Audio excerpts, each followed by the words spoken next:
Olá a todos, eu me chamo Thaline Oliveira, né? Sou gerente de aplicações aqui do Tribunal de Contas do Ceará. Vou apresentar o que é o plenário virtual, né? Que é o finalista do prêmio CONIP deste ano, né? Nós estamos muito felizes de estar participando dessa premiação, concorrendo a essa premiação, e eu, pessoalmente, estou muito feliz por estar representando essa Corte de Contas aqui do Ceará, tá? Contextualizando o que é, como surgiu o plenário virtual, né? Foi identificado que as sessões presenciais elas estavam sendo canceladas ou adiadas com bastante frequência por viagens oficiais dos conselheiros ou procuradores. Então, não tinha quórum suficiente para dar seguimento, para dar início às sessões. Então, elas eram canceladas, às vezes, até com alguns minutos de antecedência, né? Também identificamos que o tempo de tramitação interna era muito alto desses processos, né, fazendo com que alguns processos prescrevessem e aumentasse o número de processos para julgamento. Né? O estoque do Tribunal de Contas de julgamentos de processos estava muito alto. Então, por iniciativa do até então presidente do Tribunal de Contas, da presidência e também da Secretaria de Tecnologia da Informação e da Secretaria de Sessões, né, foi concebido o plenário virtual. Né? A gente passou por todo um processo de pesquisa, de mapeamento de fluxos, de como funciona a sessão presencial, né? Porque um dos diferenciais do nosso plenário virtual aqui do Tribunal de Contas do Ceará é que a gente simula quase que 100% uma sessão presencial, certo? O plenário virtual ele é uma inovação bem disruptiva, porque ele acontece simultaneamente 3 sessões virtuais, primeira Câmara, segunda e pleno virtual. Né? Isso já é um diferencial do nosso tribunal. E ele também julga todas as espécies processuais, todas as ações que ocorrem numa sessão presencial também ocorrem nas sessões virtuais. Né? Ele julga todas as espécies processuais, deu uma celeridade muito grande no julgamento dos processos já na fase piloto do sistema, né, que foi em novembro e dezembro de 2019. Uma maior transparência e publicidade das ações das sessões virtuais, porque no último dia da sessão virtual, todas as ações que são realizadas numa sessão fica disponível para a sociedade, ou seja, os registros de votos, retirada de pauta, suspeição, impedimento, todas as ações ficam disponíveis, dando maior transparência para as partes interessadas e sociedade como um todo, certo? Ele é responsivo, ele pode ter acesso a todo dispositivo, e existe também um diferencial que é a mesa de trabalho para os membros de composição do colegiado. Né? Cada perfil do tribunal, do plenário virtual, tem ações específicas para aquele, conforme a sua atuação na composição do colegiado. Mas, afinal, como é que funciona a sessão virtual? Eu vou começar fazendo um overview de todo o funcionamento da sessão virtual, desde o início, quando é criada as sessões virtuais, até o encerramento, que é quando é gerado o resultado e automatizado a ata, né? Gerada a ata automatizada. Aqui tem uma timeline, certo? Antes do início da sessão. A sessão, propriamente dita, ela começa à segunda-feira, às 10 horas da manhã, e se encerra às sexta-feira, às 12 horas da tarde, certo? Só que, antes de entrar na fase de vigência, tem a fase de preparação, que é quando a Secretaria de Sessões, ela cria a sessão para cada colegiado no nosso sistema transacional, e os relatores, eles são responsáveis por criar a pauta dos processos que sejam apreciados ou julgados nas sessões virtuais. Após a publicação dessa pauta, é que começa a utilização do plenário virtual com a fase de preparação, certo? Eu vou entrar aqui no sistema.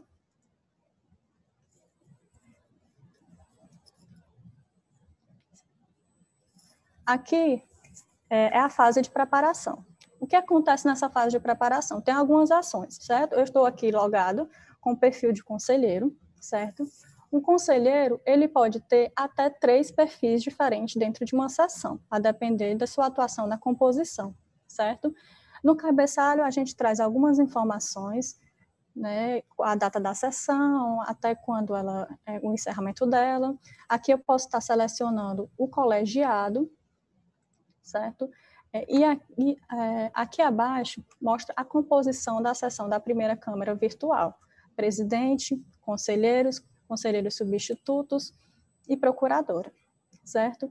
Aqui no cantinho encontra-se o conselheiro titular, no qual o Itaci ele está substituindo, certo? Então, a gente consegue identificar quem é o conselheiro titular que aquele conselheiro substituto está substituindo.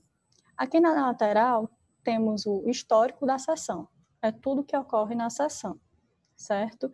Nesse momento, na fase de preparação, só quem tem acesso ao histórico são os membros da composição, somente eles. Aqui abaixo eu consigo identificar quais são os perfis permitidos para esse usuário. Ele é relator, ele é conselheiro e ele é presidente da primeira Câmara Virtual. Para cada perfil, tem ações específicas dentro da sua atuação, certo? Por exemplo, aqui como no perfil de relator, o que ele faz na fase de preparação com o perfil de relator? Ele coloca relatórios e votos e assina digitalmente. Caso ele não assine os relatórios e votos, esses processos serão sobrestados e entrados na pauta da sessão da semana seguinte, de pauta aberta, certo? Aqui eu tenho os pedidos de sustentação oral e aqui mais embaixo eu tenho uma tabela, onde traz todos os processos, relator, espécie, indicação se tem alguma sustentação oral.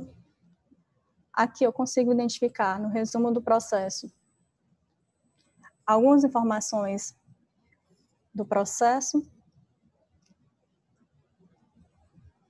certo? O que mais pode ser feito durante a fase de preparação? O secretário da sessão, ele cadastra a composição do colegiado. Ele é responsável por cadastrar, indicar quem é o conselheiro substituto, procurador, dentro do colegiado. Após essa indicação, é que o conselheiro consegue relacionar os processos e relatório e voto para julgamento.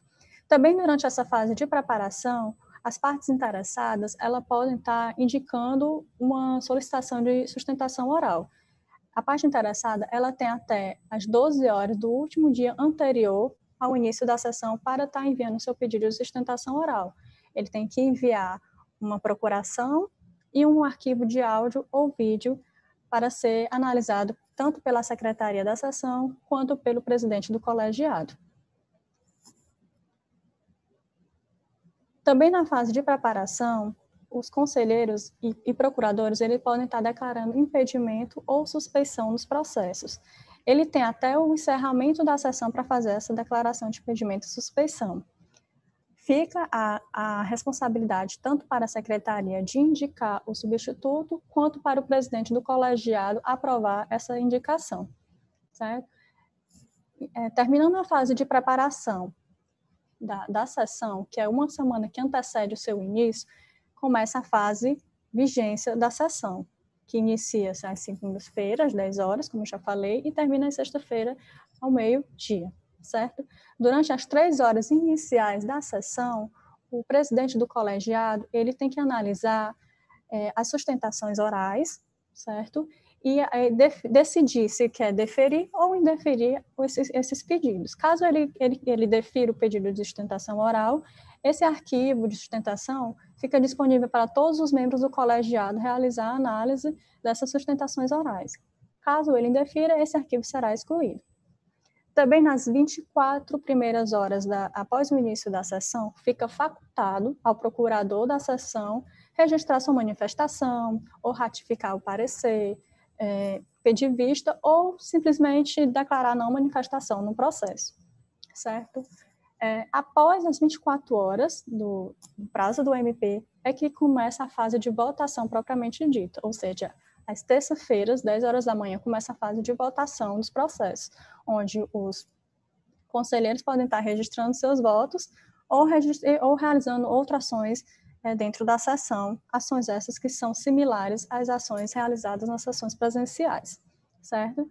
E a sociedade e as partes interessadas, eles conseguem visualizar tudo que acontece na sexta-feira, 9 horas da manhã. O que acontece após o encerramento da sessão, né, que é na sexta-feira? Caso haja empate no pleno, a sessão é prorrogada por 4 horas para que o presidente possa estar registrando seu voto de Minerva. E caso não se sinta apropriado naquele momento, ele pode estar pedindo destaque ou vistas. O destaque é solicitando que aquele processo seja discutido em uma sessão presencial. Também é gerada a ata da sessão, que é uma ata totalmente automatizada, certo? Que isso era um gargalo muito grande que tinha na secretaria, pois ela era uma ata manual, passível de erro, e também tinha que fazer interpretações do que eles ouviam nas sessões presenciais. Então, a gente gerou uma ata totalmente automatizada, certo? Ela é gerada na sexta-feira, após o encerramento, e ela passa por uma validação da secretaria. Após essa validação, a secretaria disponibiliza essa ata para os demais membros do colegiado realizar a aprovação da ata. Os membros do colegiado, eles podem aprovar, retificar ou se abster daquela ata da sessão. Caso eles decidam retificar, essa ata retorna para a secretaria analisa a retificação e depois devolve para uma nova aprovação, certo? Depois que for aprovada a ata da sessão, então o presidente e o secretário assinam a ata e fica disponível para a sociedade. Aqui foi mais ou menos um overview do funcionamento. Eu vou mostrar dentro do sistema como é que ele funciona, quais são as ações, porque o plenário virtual ele é bastante diversificado, a gente tem bastante perfis, exatamente para simular aquilo que acontece nas sessões presenciais. A gente tem perfis, ações específicas para presidente de Câmara, ações específicas para presidente do Pleno, conselheiro substituto, conselheiro convocado, que é aquele que só vai registrar voto em processos em que o conselheiro titular registrou impedimento ou suspeição, tem perfil de relator, tem perfil de gabinete, que são os assessores, secretaria, procurador de contas, parte interessada, sociedade e perfil de administrador. Cada perfil desse, como eu já falei, tem uma gama de ações para serem realizadas no sistema, certo? Tem o MP, que ele pode ratificar, declarar manifestação ou não manifestação. Tem o presidente do pleno, que ele tem o voto de Minerva, pode pedir destaque, ele pode analisar a sustentação oral. Tem o perfil de interessado, que ele envia a sustentação oral, né, o pedido de sustentação oral podendo ser deferida ou indeferida pelo presidente do colegiado. Tá? Eu vou entrar aqui um pouquinho no sistema novamente. Vou mostrar aqui ações como relator, perfil de relator. Esse status indica que esse processo ele já foi enviado ao relatório e voto está assinado, certo? Está numa sessão em preparação. Vou selecionar aqui, enviar relatório voto, retirar de pauta, né, que o conselheiro ele pode estar tirando o processo de pauta até antes do início da sessão, pedir reexame, que é uma ação que ele pode realizar em uma sessão vigente, que ele pode pedir para fazer reexame da matéria, e assinar o relatório voto. Lembrando que todos os votos e relatórios votos devem ser assinados. No caso do relatório voto, se não for assinado, ele fica sobrestado e vai para a semana seguinte. E no caso de votos como conselheiros, o processo no encerramento vai com pedido de vista, recai como pedido de vista para o conselheiro. Ou seja, é obrigatório a validação dos votos, certo? Aqui eu posso enviar o relatório voto, eu envio o arquivo relatório, e envio o arquivo do voto. Por que o relatório e o voto, os documentos, são separados? Porque o relatório ele fica disponível no início da sessão, durante a fase de manifestação do MP. Somente depois que acaba a fase do MP é que o voto fica disponível para os demais membros do colegiado. Aqui eu tenho o perfil de conselheiro, que já muda a mesa de trabalho, com os filtros específicos para conselheiro, informando as solicitações no processo, solicitações impedido de vista, de suspeição, que tem nos processos. Aqui eu posso filtrar os processos que tem algum tipo de anotação dos assessores. E aqui eu consigo trazer as ações do conselheiro. Registrar voto. Esse registrar voto com relator é quando o voto é igual ao do relator, então, nesse caso, ele pode votar em lote, assinar votos, declarar suspeição, impedimento, e tem as ações como presidente do colegiado, que é basicamente, das câmaras, é basicamente convocar o substituto e analisar a sustentação oral, além de poder prorrogar o início da sessão, ou antecipar, e o término também. Aqui ele pode prorrogar.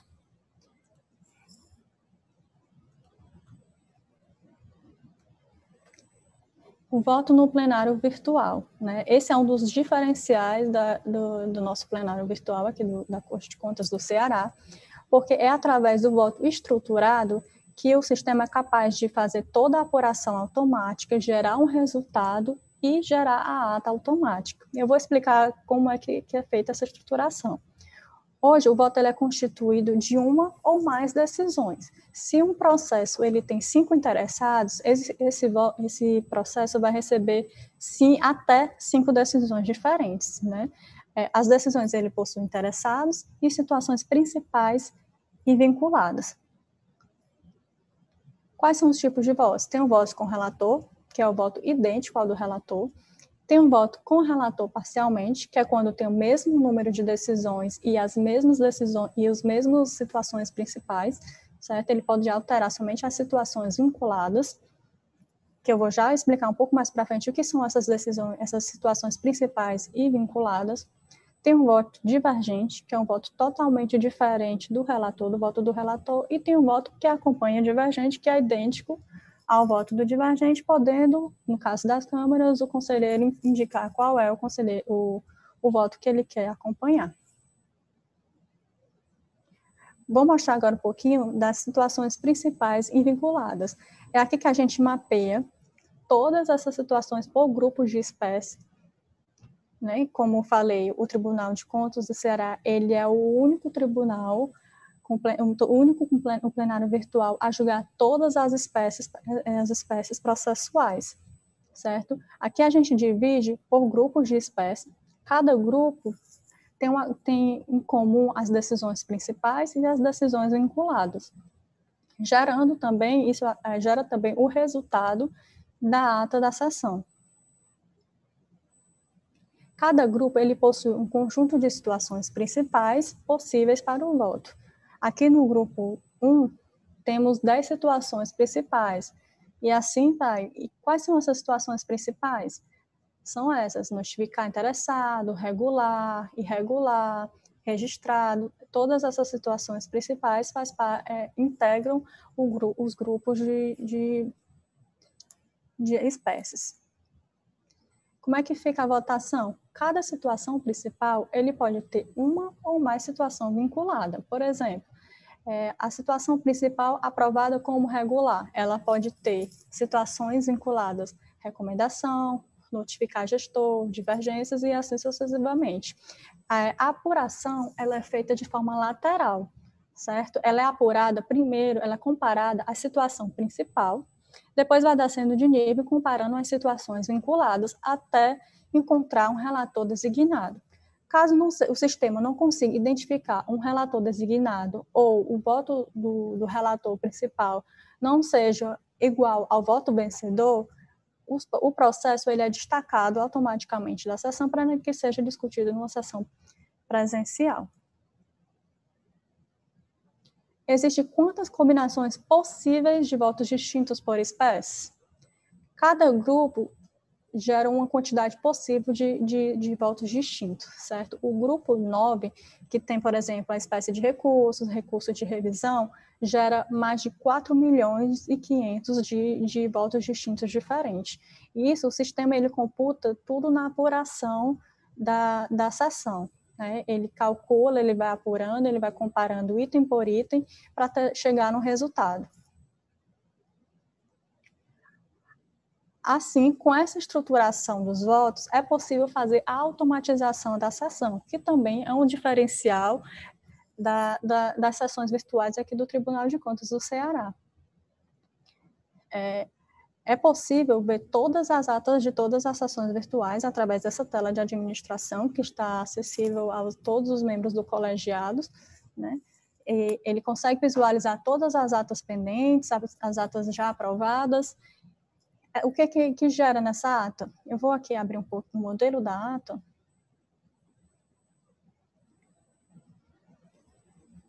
Aqui ele traz todas as informações da ata, de composição. Aqui a composição, no primeiro bloco, traz a composição da sessão. No segundo bloco, os pedidos de sustentação oral naquela sessão, naquele colegiado, se foi deferido, quem foi que solicitou a sustentação oral. E nesse terceiro bloco, traz o julgamento, quantos processos foram julgados de esfera estadual, quantos processos foram julgados na esfera municipal e se teve pedidos de vistas ou retiradas de pautas naquele processo. Aqui eu vou mostrar um pouquinho um exemplo de uma ata de uma súmula do processo, né, que traz aqui o resultado, toda a informação do processo de forma resumida e o resultado gerado, lembrando que é gerado automaticamente pelo sistema, todas essas informações são geradas pelo sistema. Deixa eu ver aqui esse processo que tem a justificativa do voto, que fica facultado ao conselheiro registrar uma justificativa no seu voto. Porém, caso seja uma divergência, é obrigatória essa justificativa. Essa justificativa também fica registrado na ata da sessão. Tudo que acontece na sessão, registro de votos, pedido de sustentação oral, justificativas, informações adicionais, tudo eles ficam registrados na ata da sessão. Eu vou tentar aqui simular a estruturação de um voto como conselheiro.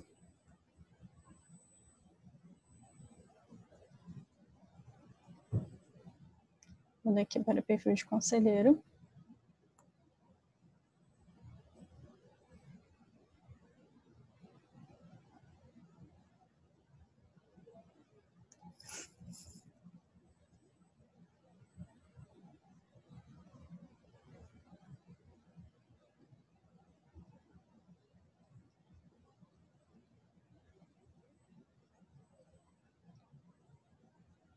Registrar voto.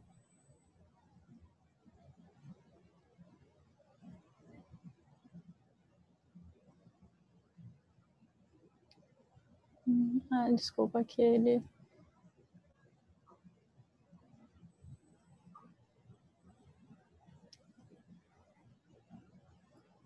Perdão, que eu tenho que registrar voto numa sessão vigente.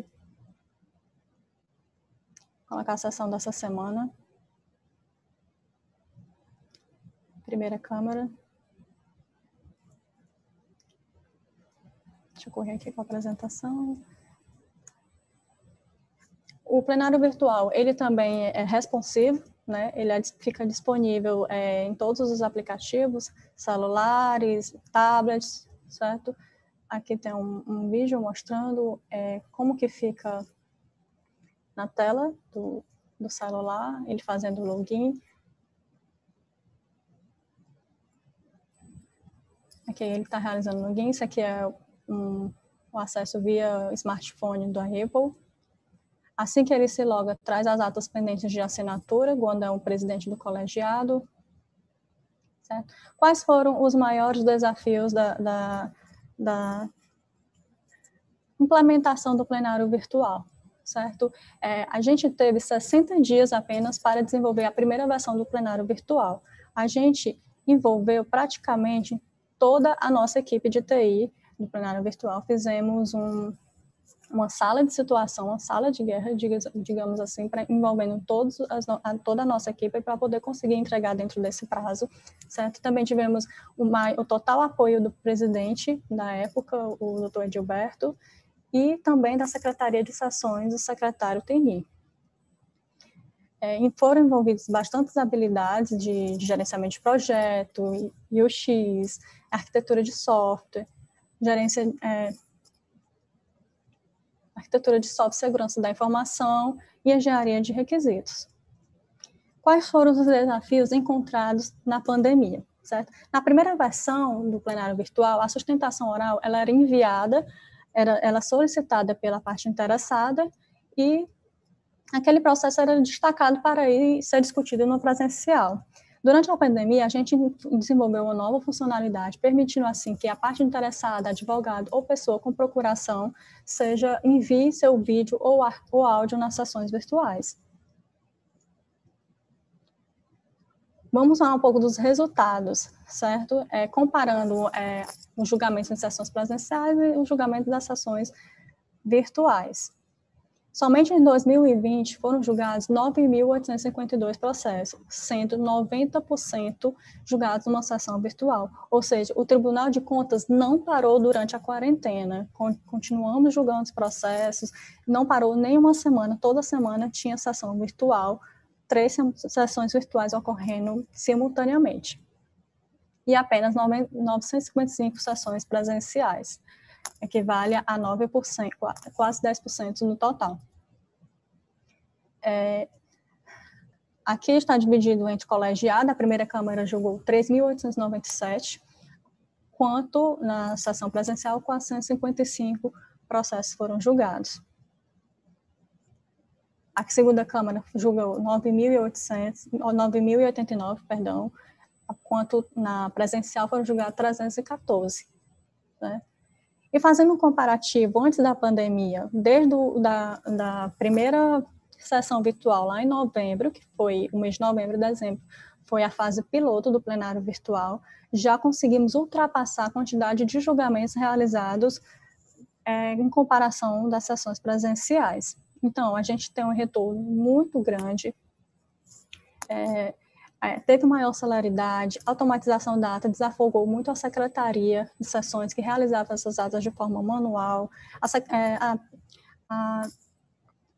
o Tribunal de Contas, as sessões não pararam durante a quarentena, pelo contrário, aumentaram o número de julgamentos durante essa fase. Então, o plenário virtual é um case de muito sucesso aqui, e ele está crescendo, com novas funcionalidades, porque a gente quer simular basicamente tudo que acontece na sessão presencial, claro, de forma mais automatizada, né? Assim como a estruturação dos votos, a geração automática da ata. Então, foi uma inovação o plenário virtual, porque ele é o único que julga todas as espécies processuais, é o único que gera uma ata totalmente automatizada e é o único que ocorre 3 sessões simultaneamente durante uma semana. 3 sessões virtuais. E finalizo a minha apresentação aqui. Desculpa se eu corri um pouco, eu queria ter mostrado mais o funcionamento do sistema, mas eu acredito que eu passei um pouquinho do horário, tá? Mas isso é um pouquinho do nosso sistema aqui, das coisas que eles podem fazer, né?